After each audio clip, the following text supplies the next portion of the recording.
If a dog approached you without an owner at the mall, how would you respond to that dog? Would you be frightened? Would you shoo it away? What if the dog were a service animal? A woman's story about her service dog, Raider, recently went viral, and for good reason. Tessa has epilepsy. Raider is trained to alert if she's having an attack.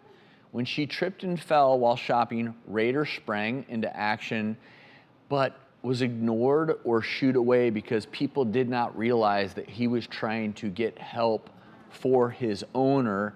In this case, all was well. Tessa, it was just a fall, not a seizure, but I think it highlights something we're very happy to talk about on our show, because this has in many ways become a PSA about a service animal who may, without barking, may approach you and may try to lead you to his or her owner so that you can call 911.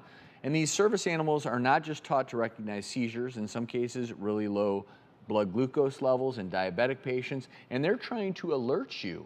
And so shooing a dog, a service animal away, could cost someone their life theoretically. So I think that's a good, this is a really important thing. I think it's a great PSA. I think we all sort of think that the dog is going to be like Lassie and come and bark and let you know there's something wrong. But now these service animals are really being trained to come nudge you. So if you're at a mall or in your shopping place and some, like this dog with a vest especially, comes up and starts nudging you repeatedly and just won't let you go, then there is probably and nudging a medical... kind of like, hey, follow me, follow me. Look at that face. Follow along. Yeah, I mean, how could you resist that face anyway? If you don't know the dog is trying to communicate with you in a medical emergency, you wouldn't know. No, I mean, you see just a wandering dog, you'd look around for the owner, but you wouldn't suspect that the owner is in potential medical need. Yeah, no, I think this is a great wake-up call or kind of reminder that if this happens to you, follow the dog if it seems safe and appropriate, and go call 911. For sure.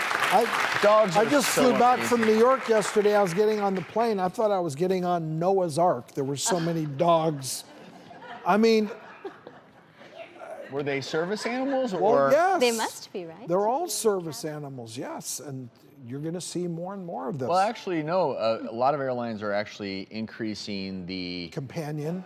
For companion animals, they're increasing how stringent they are. And I don't know how this will all play out, but there is such a big difference between a true service animal trained to detect medical emergencies and a companion animal. And so I think you also need to be aware of that, because if you see a service animal, obviously they have a job to do, and you don't want to feed them, you want to ask before you pet them, and they may even be chilling out or look like they're napping, but that doesn't mean they're not working. And that's what's remarkable about these service animals is there's a mystery to the way they do their jobs, and our job is to let them do what they do unless they're trying to alert us to danger.